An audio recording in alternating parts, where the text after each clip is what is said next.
ɗaya daga cikin limamin masallacin garin Sujuran ya yi mana jawabi bisa yadda muhimman abubuwan yadda ibtila'in ya wakana da kuma matakan da ya kamata a ɗauka domin kiyaye irin wannan ibtila'i ga kuma abin da shi da muna a yayin da muka sai can. Ya kamata a bambanta ɗanduma da kabewa, cuta daban magani daban. Wasu sun sha ruwa sun washe tulu. Gaskiya ku gwamnati kun halaka talakawa. Ku dan jera. Nous avons un ratio de 1 médecin pour 22 000 habitants. 1 médecin pour 22 000 habitants. Wani yake gani mai babban ƙarfi shine ake nema a ƙara ma ƙarfi. Les missiles peuvent tuer les terroristes, mais la bonne gouvernance tue le terrorisme.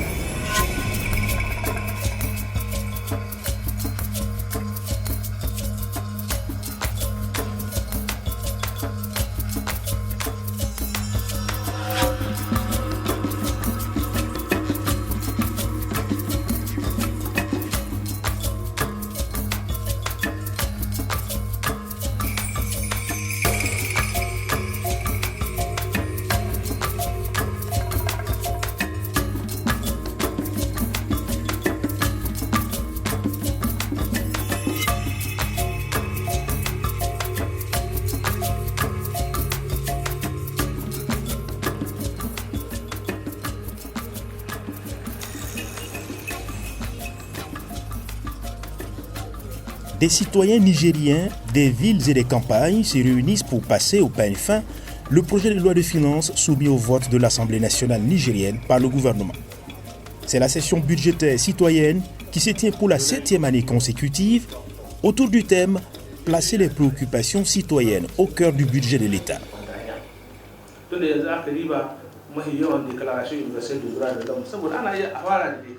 La question du budget est restée pendant longtemps l'affaire du gouvernement et du Parlement seulement. Et dans une certaine mesure aussi de certains partenaires extérieurs, notamment des institutions comme le Fonds monétaire international, la Banque mondiale. Évidemment, pour nous, la question du budget, c'est une question essentielle, puisque à travers le budget, on prend des décisions qui vont avoir des conséquences directes sur la vie des gens, leur vie présente, mais aussi la vie future. Et donc, il est essentiel que les citoyens s'intéressent au budget, parce que le budget est l'un des instruments par lesquels l'État mobilise des ressources, les répartit, etc., pour rendre des services et donc concrétiser des droits. Santé, éducation, agriculture et alimentation, sécurité, etc. Tous les thèmes essentiels qui rythment la vie sociale et économique nigérienne sont examinés sous l'angle budgétaire. Franchement, il y a beaucoup de problèmes en ce qui concerne le secteur de santé. Aujourd'hui, vous prenez l'hôpital national. Tous les services de l'hôpital national, il n'y a pas un seul médecin généraliste que l'État a affecté. C'est des étudiants, les infirmiers que vous voyez. 2011 kakasongo budget no kam mambaiga bisa 16% éducation ne haray mambaiga bisa 7%. Mais haifo gon kayr himir mla sabu gune irbum mukango ga analyse manti way im budget alloué im budget voté kene budget woni ni gon gadan éducation wal santé im dia kaynemo mantin kiti problème bambata dine dalhin kini gogdan éducation il faut que un beki im tabbatan kan dalhin kadi in dan nan kan himanda dine dan nan kan himanda mod pour quitter mat ka kenanda kuno ça va donc produire un impact bere ko ni fo ne dinga ba ni labuwi amontonim bombe atomique tan la bobon amontonim konda wongula bisegal lokolo wi la boraban la bogu budayno. Nous, à notre niveau, on va interpeller nos leaders, nos élus, les députés nationaux, à obliger l'État à revoir l'éducation. Puisque moi, je me suis dit que, ou bien tout le monde est convaincu, les problèmes de l'insécurité, c'est dû au problème de l'éducation. Kun taru mutane kun dauko bisa hanya kun kawo su kun aje ku kuna ce za ku yi masu ekol ko za ku yi masu wannan abu ko za ku yi masu wannan abu ga sunan ba su da ruwa ba su da ekol ba su da komi suna wahala bisa hanya kawai. Gaskiya ku gwamnati kun halaka talakawa ku dan jera kun kase mutane ku dan jera ka ku halaka mutane sai a ce dan Nijar gabanza. Madalla, mun gode. Le prochain intervenant. Cewa da kanu ana perdu de l'espoir yanzu da cewa za a récupérer harkar education. Wurin da muke tsammanin a sami ci gaba shi na wajen an sayi professional ɗaya musu koma su yi aikin hannu a koya musu aikin hannu tun da nan mun gaba ilimin bai samuwa. Amma sai can yanzu mun ka gane cewa kuma can na gwamnati abba ta son ta sa abin da ya kamata don a samu mutane su koya aikin hannu. Dan an karanta su bayan karatun mina za su zama. Tunda ba a sa jarin da ya kamata a tallafa musu su zama wani abu. Moment unique d'engagement citoyen, cet espace d'information, d'expression, de réflexion et de proposition sur le budget de l'État a été imaginé et promu par l'association alternative Espace Citoyen qui œuvre depuis sa création en 2001 à la promotion de l'égalité des droits humains et des valeurs démocratiques. Alternative, donc, c'est une association nationale d'éducation à la citoyenneté avec plusieurs départements thématiques qui travaillent sur les questions du suivi du budget de l'État, sur les questions de politique publique, qui travaillent sur les questions de souveraineté alimentaire, de droit à l'alimentation, de renforcement des pouvoirs des femmes, de mobilisation des jeunes. Bon, nous sommes aussi une organisation qui a des outils de communication, des stations radio, un journal, un site web. Les radios sont basées à Niamey, Zender, Agadez et Difa. Ce sont des outils qui visent un peu à appuyer le travail que nous faisons, notamment sur nos thématiques d'intervention. Mercredi 8 août 2018, fidèles auditeurs de la radio alternative qui émet sur les 99.4. Selon le dernier recensement général de la population et de l'habitat qui s'est déroulé ici en 2012 au Niger, la jeunesse constitue quand même à peu près 60 à 65% de la population nigérienne. Nous avons mis en place un programme, une initiative qui consiste vraiment à encourager les jeunes à s'intéresser un peu à la chose politique, à la chose publique. Notre mission, nous, c'est vraiment de nous battre pour que ça change dans notre société, qu'on soit donc, si vous voulez, dans une situation où les droits de tous sont respectés, les droits à la fois politiques, mais aussi les droits économiques, sociaux et culturels. Et ça veut dire que nous nous battons pour une société de justice, une société d'égalité, et une société dans laquelle les gens vont vivre vraiment bien. Avec un taux de pauvreté de 48,9% et un revenu annuel par habitant de $420, le Niger figure en dernière place du classement mondial d'indice de développement humain. En outre, ce pays ouest-africain de 20 millions d'habitants sur un vaste territoire de 1,26 million de km² connaît une situation de crise alimentaire successive, d'instabilité géopolitique, déchirée entre une tendance migratoire importante et un attrait grandissant pour le terrorisme. Pour la grande majorité de la population qui vit de l'agriculture et de l'élevage, la situation n'a de cesse d'empirer chaque jour qui passe. À Sagagoro, une localité située à une dizaine de kilomètres de Niamey, la ville a rejoint le village en transformant les terres agricoles en parcelles d'habitation. Les villageois qui ont de moins en moins de terres pour cultiver sont de plus en plus nombreux à rejoindre la ville à la recherche de leur nourriture quotidienne. Asitogu konde nan ko dabor ko kannan gudu an kan tan dun zangwari bolan sudu ba han dun kan wari fa mora yiro jara kalay ja dangan nirgo irga dan su irga dan tomati irga dan tonko poivron ko irga dan ngai no ga ko bandise ngam mun bo hala ko to lokaci fo mata ga tono bo aga deden de bo sen bo ko se bo ga debure de non wa hala lokaci ko ye ka ko ne matka irga su er tomati dan da irgi ne no ko de hayni de kolgati kanga yiro ko bandise Amin dula kana winon wani zama so do bor bi gutun subai afo mu koifar afo mu koite bormo afo mu kon wari keke dan no mata no windo suma daran kun daran ka farola kula an kan hawe amma wodi kusi ganji boron kan hawe ke fon ni fo hare ke fon dan do bo ko keke man do asi adinga ni fo hare bora kan go farola mo ngan ba tang koifar ke fon ngi ko farfar no wo ko farfar no mu duwan kan ka gani yalon wani lokaci wonte kan fari mu ga kai to da fari mu ka asiyarin ga ai kusi no. S'assurer que les finances publiques sont affectées de sorte à permettre à la majorité des Nigériens de vivre dans la dignité. C'est le sens que donne Alternative Espace Citoyen à son combat. On a vu pendant des années la façon dont le budget est fait, les préoccupations, les besoins des citoyens, leurs droits, tout ça, c'est pas pris totalement en compte. Et on fait le budget sur la base de l'analyse macroéconomique, etc. Voilà, toutes choses qui n'ont pas forcément un lien direct avec la vie des gens. Donc, on a estimé qu'il faut, en marge de la session de l'Assemblée consacrée au budget, avoir une session citoyenne pour examiner le projet de budget de l'État et le projet de loi des finances pour voir quelles sont les mesures qui sont contenues, quelles peuvent être les incidences positives ou négatives des mesures qui sont proposées par le gouvernement, comment l'argent va être mobilisé et comment ça va être utilisé pour répondre aux besoins des citoyens. Est-ce que les secteurs prioritaires sont vraiment prioritaires aussi dans le budget, etc. Donc voilà la raison pour laquelle nous avons créé cet espace.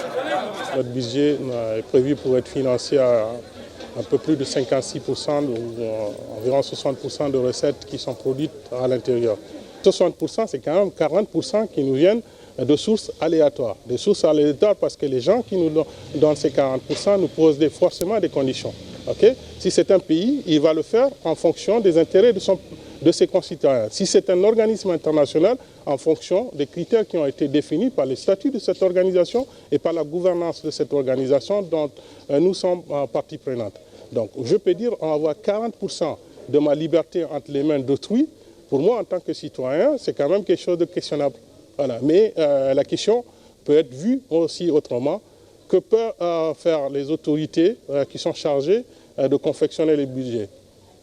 Taxer plus, puisque c'est le seul revenu qui soit pérenne et durable, mais taxer quoi et qui? Taxer plus. C'est le choix fait par le gouvernement nigérien dans sa loi de finances de l'année 2018. Plusieurs nouvelles taxes ont été créées, provoquant par ricochet une hausse des prix des produits de grande consommation. Il s'agit entre autres de la majoration de 10% de la taxe sur le transport, de l'institution d'une taxe d'habitation pour les abonnés de la Société nigérienne d'électricité Nigélec, du rehaussement de l'impôt synthétique de 2 à 5% pour les activités commerciales et de 3 à 7% pour les prestations de services.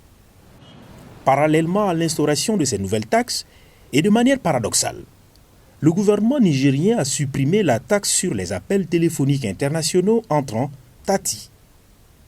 Une exonération qui ferait perdre à l'État environ 20 milliards de francs CFA, soit l'équivalent de la somme qu'il espère mobiliser avec les nouvelles taxes. Les budgets des secteurs sociaux comme la santé, l'éducation ou encore l'agriculture sont revus à la baisse, tandis que ceux de la sécurité et de la défense connaissent une hausse. On a l'impression que le gouvernement ne comprend pas que le fait de délaisser les secteurs sociaux, etc., participe à conforter aussi la crise. Et de plus en plus de gens sont découragés, il n'y a pas d'école, il n'y a pas de trucs. Et donc, en faisant les coupes budgétaires, on alimente l'insécurité, on n'est pas en train de l'éteindre. J'étais dans la région de Tillabéri, où actuellement des opérations militaires occidentales sont menées, souvent sans la présence de nos forces armées, c'est-à-dire sans l'armée nigérienne. Et ça crée des frustrations parce qu'un militaire de l'Occident peut arrêter un jeune Nigérien ou un Nigérien tout court, lui demander d'où il vient, où il va, qu'est-ce qu'il va aller faire. Or, souvent, c'est des gens qui ne parlent pas la même langue. Vous imaginez comment dans un état de droit, en parlant de droit, cela peut se passer. Donc, et ça frustre aussi, même du côté de l'armée, ça frustre des gens parce que l'armée estime qu'on ne doit pas accepter à ce que des gens viennent sur notre territoire mener des opérations sans leur accord. Il faut respecter les libertés, les droits, etc. Si notre démocratie fonctionnait très bien, probablement, on n'aurait pas tous ces conflits. C'est aussi le résultat de la mauvaise gestion, c'est le résultat de l'absence de politique sociale. Et maintenant que l'insécurité s'est installée, on veut poursuivre la mauvaise gouvernance le non-respect des libertés, etc., des droits, si on montre aux citoyens qu'on se soucie d'eux et que c'est leurs préoccupations qu'on met en avant, je pense que ça peut dissuader beaucoup de gens d'aller même dans la logique donc, de vouloir prendre des armes et autres. Les mesures d'austérité proposées par le gouvernement nigérien dans la loi de finances 2018, puis approuvées par le Parlement, ont poussé des milliers de citoyens de tous bords dans les rues des grandes villes du pays pour exiger, entre autres, le retrait de la loi de finances 2018 et le rétablissement de la taxe sur les appels téléphoniques internationaux entrants. Plusieurs organisations de la société civile ont initié les journées d'action citoyenne contre la loi de finances 2018. Face à la contestation, le gouvernement nigérien a refusé le dialogue et tenté de faire taire la mobilisation en interdisant systématiquement les marches. Nous avons lancé un appel à l'ensemble des citoyens au regard de la situation grave qui prévaut dans notre pays. L'exécutif s'est passé maître de violation de l'ensemble des droits fondamentaux reconnus aux citoyens. Parmi ces droits fondamentaux, nous avons le droit élémentaire de manifestation sur les voies publiques. Depuis déjà le 25, on nous a systématiquement interdit l'exercice de ce droit-là. Nous avions reconduit une autre déclaration de marche pacifique le 8 avril. Nous avions essuyé l'interdiction de l'administration et aussi les dénis de justice d'accéder à une juridiction qui doit entendre notre voix. L'interdiction des marches n'ayant pas suffi pour arrêter les contestations, le gouvernement nigérien a opté pour l'intimidation.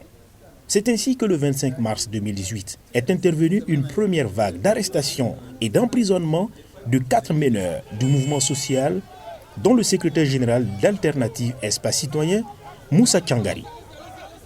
Une vingtaine d'autres militants ont par la suite été emprisonnés au motif d'organisation et participation à une manifestation interdite et de complicité de destruction de biens. Environ 250 élèves et étudiants sont arrêtés lors de différentes manifestations. Dans un contexte où l'exercice des droits élémentaires est dénié, dans un contexte où l'exécutif va jusqu'à ne pas respecter les décisions de justice, dans un contexte où l'arrestation est devenue la règle, la remise en cause des libertés est devenue la règle, on passe de la légalité d'exception à l'exception à la légalité tout simplement. Dans ce contexte-là, il ne nous reste qu'un seul et un seul choix. Ce choix s'appelle la résistance citoyenne. Nous ne pouvons pas et nous ne devons jamais accepter une dictature dans un contexte démocratique. Ils ne peuvent pas ne pas respecter la Constitution et les lois et les règlements de la République et espérer bénéficier de la caution et de l'acceptation ou de la soumission des citoyens. Nous ne sommes l'esclave de personne. Incarcérés pendant plusieurs mois sans jugement, les 4 leaders de la société civile, Ali Nani Idrissa, Moussa Tchangari, Nou Arzika et Maître Lirwana Abdourahman, ainsi qu'une vingtaine d'autres acteurs de la société civile, sont, après plusieurs reports d'audience non justifiés, finalement passés à la barre le 13 juillet 2018. On doit retenir tout simplement que nous venons de plaider un dossier historique et nous l'avons rappelé que ce dossier n'oppose pas seulement le ministère public à M. Nou Arzika et autres, mais ce dossier oppose le ministère public au peuple et ça on l'appelle crise de justice. Et lorsqu'il y a crise de justice, je pense que les magistrats ont un grand rôle et c'est ce que nous avons rappelé à l'audience. Je pense qu'il appartient à la justice de se sauver d'elle-même et aujourd'hui cette mission est assignée à un magistrat. Nous avons de bonnes raisons de croire à sa bonne foi. Nous ne pouvons qu'être fiers au sein du collectif des organisations de la société civile. Aujourd'hui, en tout cas, les plaidoiries ont relevé que le dossier est pratiquement vide. Nous ne pouvons également que nous en féliciter du fait de la forte mobilisation de la population de Niamey et de ses environnants, mais également de la presse qui, en tout cas, durant toute cette période, est restée pour suivre pas à pas l'évolution de ce procès. Mais également, nos camarades qui ont suivi, en tout cas de très loin, ce procès-là, nous pensons quand même que le droit sera dit. Après le délibéré du procès, le 24 juillet 2018, les 4 leaders de la société civile sont libérés, avec une condamnation de 3 mois avec sursis. 11 autres prévenus sont relaxés et 8 sont condamnés à 1 an de prison, dont 6 mois en sursis. Autant le dire, le droit de manifestation, reconnu par la Constitution nigérienne, conduit aujourd'hui en prison. Pourtant, la résistance citoyenne n'est pas vaine. Après avoir clamé pendant des mois que la contestation contre la loi de finances était le fait d'une minorité de Nigériens, avec la loi de finances 2019, le gouvernement est tout de même revenu sur plusieurs mesures impopulaires, notamment en rétablissant les taxes sur les appels internationaux. Une victoire importante pour Alternative Espace Citoyen et ses alliés du cadre de concertation et d'action citoyenne. Ils peuvent nous incarcérer, ils peuvent même faire pire. Ailleurs, on a vu, on peut même faire pire. Mais ça ne doit pas nous décourager, nous. On doit continuer à se battre. Vous avez des milliers de gens qui n'arrivent pas à manger à leur faim. Je dirais même des millions de gens. Des millions de personnes qui n'ont pas vraiment un emploi digne de ce nom, qui n'ont pas accès à l'eau potable, qui n'ont pas accès à l'éducation, qui n'ont pas accès au minimum, qui vivent dans des conditions infra-humaines, on pourrait dire. Donc leur dignité au quotidien n'est pas respectée. Donc les exemples sont tellement légion qu'on aurait même de la peine à expliquer, quoi. Il n'y a presque rien qui globalement marche bien vraiment pour les gens. Les gens sont dans une misère énorme. En tout cas, dans cet espace sahélien-là, en particulier au Niger, les gens souffrent. Wallahi hunkul mewara yali ga yang adorun de banda zambanda ngwari gono so mo ngwari sino ya bajiri banda wona wo zama fara iga be nongan gono kan bor ko fa non mor eto borganda fondo nimwa ade mizuo aganda fonda mo amma ngwaro no hal baguda gab zama on kun kit fo mbo inchi ichi kan borganda fondo hal borganda fondo nimwa ni gan fondo mo amma hino go dinya bore so guna haino kan ai fadin guna haino dumone ni den barkan kwaro kuda mandan gize amandan mu ni go giya wala ize kan ga kulmati ize no kulmandan mu ni di wala kopta ko no kan haro funa kira mante so bokaze kai du yangai ne fu wala ni di wala na kai ni dan ne wo idumai ne ni di wala.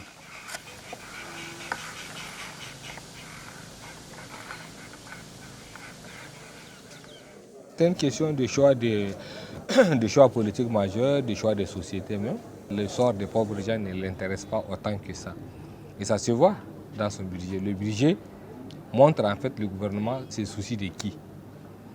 Ce n'est pas des paysans, puisqu'il ne met pas grand-chose dans l'agriculture. Ce n'est pas de l'école, parce qu'il ne met pas l'argent qu'il faut dans les aspects qu'il faut pour promouvoir l'éducation. Ce n'est pas la santé des gens qui le préoccupe. Donc c'est très clair. Si ce n'est pas le sort de la population qui le préoccupe, donc c'est le sort de qui? Et dans ce combat pour une société plus juste et équitable, Alternative Espace Citoyen sait qu'elle n'est pas seule et peut compter sur de nombreux soutiens tant à l'échelle nationale qu'internationale. On est soutenu, on n'est pas seul. C'est pour ça qu'on ne peut pas nous faire disparaître facilement. Et on nous laisse quand même. C'est parce qu'on a du soutien.